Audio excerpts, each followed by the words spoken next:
नमस्कार फ्रेंड्स, स्वागत आहे तुमचं माझ्या परत एका नवीन रेसिपीमध्ये। तर आज आपण एकदम चविष्ट अशी डाळ करणार आहे। तर तुम्ही सुद्धा या पद्धतीने नक्की बघा। तर त्याच्यासाठी तुम्ही हा व्हिडिओ अगदी शेवटपर्यंत बघा। याच्यामध्ये ना कुठला मसाला वगैरे टाकायचा आहे आपल्याला, बिना मसाल्याचीच आपण एकदम भारी अशी पालक डाळ करणार आहे। तर बघा, इथे मी डाळ धुवून घेतलेली आहे। तर ही डाळ ना गावरानी आहे। तर बघा, याच्यामध्ये मी टोमॅटो टाकून घेत आहे एक मोठ्या आकाराचा, आणि ह्या दोन ना मिरच्या आहे जे की तिखट नसते, ह्या एकदम फिक्क्या असते। आणि हे बघा, पालकसुद्धा मी छान वॉश करून घेतली आणि कापून घेतलं त्याला, आणि हे सुद्धा मी डाळीमध्ये टाकून घेत आहे। तर ह्याच्यामध्ये आता आपण पाणी टाकून घेऊया। तर बघा, मी 2 ते 2.5 ग्लास ना पाणी टाकून घेणार आहे आणि याला छान असं मिक्स करून घ्यायचं आहे। तर बघा फ्रेंड्स, ही आता हळदसुद्धा टाकून घेत आहे मी। 1 चम्मच हळद टाकून घेतलेली आहे आणि थोडंसं एखादी चम्मच तेल टाकून घेतलेलं आहे। आणि आता आपण याला ना कुकर लावून 3 ते 4 शिट्ट्यानं काढून घेऊया। तर बघा, कुकर ठेवलेला आहे मोठ्या गॅसवरती। सुरुवातीला 2 शिट्ट्या होऊ द्यायच्या आणि मग कमी करून घ्यायचा गॅस। तर आपली डाळ झालेली आहे।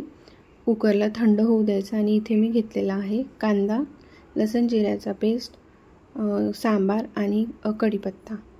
इथे मसाल्याचा आहे, म्हणजे तिखट, मीठ, हळद, जिरं, मोहरी वगैरे। तर बघा, डाळ आपली किती छान अशी गळगळ शिजलेली आहे आणि बघू शकता, याला रई वगैरे लावायचं काहीही काम नाही। एकदम सॉफ्ट लोण्यासारखी शिजलेली आहे डाळ। तर बघा, फिरवून घेतले मी नॉर्मल चम्मचने आणि गंज ठेवला। गंजामध्ये तेल टाकली, तेलाला छान कडकडीत तापू द्यायचं आहे। नंतर मी मोहरी टाकून घेतली फोडणीमध्ये। मोहरी छान क्रॅकल झाल्यानंतर याच्यामध्ये मी कांदा टाकून घेतलेला आहे। तर बघा, जिरं नाही टाकलेलं आहे मी, कारण की जिरं लसणाचं पेस्ट घेतलेला आहे, त्याच्यामुळे फक्त मोहरी टाकून घेतली स्टार्टिंगला आणि नंतर कांदा टाकून, कांदा मोठ्या आकाराचा एक घेतला होता मी। आणि बघा, लसण आणि जिऱ्याचा जाडसर असा पेस्ट केलेला आहे। तर तुम्ही बघू शकता, मी लसण जिऱ्याचा जास्त वापर केलेला आहे आणि कांद्याचा सुद्धा जास्त केलेला आहे। नंतर कढीपत्ता टाकून घेतलेला आहे। तर यालासुद्धा फिरवून घ्यायचं आहे आपल्याला। आता आपण टाकून घेऊयात लाल तिखट, चवीनुसार तिखट टाकून घ्यायचं आहे। हळद टाकून घ्यायची आहे। तर बघा, तिखट आणि हळद टाकून घेतलेली आहे आपण। यालासुद्धा छान गरगरं फिरवून घ्यायचं। नंतर ना आपल्याला याच्यामध्ये ही डाळ टाकून घ्यायची आहे।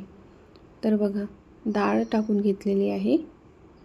तर फ्रेंड्स, तुम्हाला घट्ट पातळ किती हवी आहे ते तुम्ही तुमच्या मनानुसार ठेवू शकता।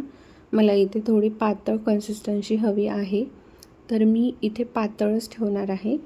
तर ज्या कुकरमध्ये डाळ आपण शिजवली होती ना, त्याच्यामध्ये पाणी टाकून घेतलं आणि त्याला असं हलवून तेच पाणी याच्यामध्ये टाकून घेतलं, कारण की त्याला भरपूर अशी डाळ टिकून असते, म्हणून त्याच्यामध्येच पाणी टाकून घ्यायचं असते। तर बघा, इथे ना मी फिरवून घेत आहे। तर तुम्ही बघूनच अंदाजा लावू शकत असेल की डाळ ही खूप छान झालेली आहे, पालक डाळ। कोणताही मी मसाला वगैरे टाकलेला नाही आहे। तर तुम्ही ह्या पद्धतीने एकदा नक्की करून बघा डाळ घरी। परत मी पाणी टाकून घेतलेलं आहे। आमच्याकडे ना अशी पातळ अशी डाळ आवडते। जर तुम्हाला घट्ट पाहिजे असेल तर याच्यामध्ये तुम्ही पाणी म्हणजे कमी टाका। आणि आता मी चवीनुसार मीठसुद्धा ॲड करून घेते। तर बघा, आता आपल्या ह्या डाळीला ना छान अशी मोठ्या गॅसवरती उकळी काढून घेऊया। त्याच्या आधी मीठ टाकलं तर फिरवून घ्यायचं आहे आता आपल्याला। आणि फ्रेंड्स, कोणी पाहुणे आले तरी पण तुम्ही ही डाळ करू शकता। मसाल्याची भाजी तर असतेच, पण मसाल्याची डाळ आणि मसाल्याची भाजी म्हटलं की दोन्ही मसाला खाऊ वाटत नाही। त्याच्यामुळे ही सिंपल अशी डाळ करायची पाहुणे आल्यानंतर, आणि भाजी मसाल्याची छान अशी करायची, आणि भातासोबत ही डाळ ना एकदम भारी लाजवाब लागते फ्रेंड्स। तर तुम्ही मी आवर्जून सांगते तुम्हाला की तुम्ही ट्राय करून बघा. मी जशी केली ना तशीच करून बघा. बघा मी इथे कोणताही मसाला वापरलेला नाही. उकळी आलेली आहे छान खळखळून आणि त्या उकळीमध्येच आपल्याला ना कोथिंबीर टाकून घ्यायचं आहे. उकळीमध्ये कोथिंबीर टाकल्याने छान असं कोथिंबीराचा स्मेल आहे ना डाळीमध्ये उतरते. तर बघा फ्रेंड्स, छान अशी उकळी येत आहे डाळीला आणि स्मेल एवढा भारी येत आहे ना फ्रेंड्स. तर म्हणजे मी एकदम मनातून सांगत आहे की तुम्ही माझ्या रेसिपीज ट्राय करून बघत जा. मी खूप छान अशी करते असं म्हणत नाही, पण म्हणजे माझ्या रेसिपी सिंपल, साध्या, सरळ आणि खूप छान अशा असते. खायला पण एकदम भारी लागतात. तर त्याच्यासाठी तुम्ही ट्राय करून बघा. तर बघा आपली डाळ इथे ना रेडी झालेली आहे. मी गॅस बंद केलेला आहे आणि ना डाळीला ना परत फिरवून घ्यायचं आहे. तर मी तुम्हाला फिरवून दाखवते डाळ. आणि पोळीसोबत, भाकरीसोबत खूप छान लागते. सोबत तोंडी लावायला लोणचं असेल ना तर आणखीच अप्रतिम लागते. तर फ्रेंड्स, नक्की ट्राय करून बघा. चॅनलवरती नवीन असाल तर प्लीज सबस्क्राईब करा. व्हिडिओ बनवायला खूप मेहनत लागते आणि नवीन यूट्यूबरसाठी एक सबस्क्रायबर हे खूप म्हणजे खूप मोलाचे असते. तर तुम्ही प्लीज एक सबस्क्राईब नक्की करून टाका. तर फ्रेंड्स, नवीन असाल तर चॅनल एकदा नक्की चेकआउट करा.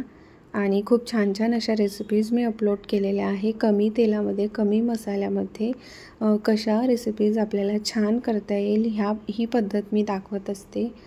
तर वेट लॉससाठी सुद्धा मी रेसिपीज अपलोड केलेली आहे. तर फ्रेंड्स, नक्की चेकआउट करा. भेटते तुम्हाला परत अशाच एका नवीन रेसिपीसोबत. तोपर्यंत बाय.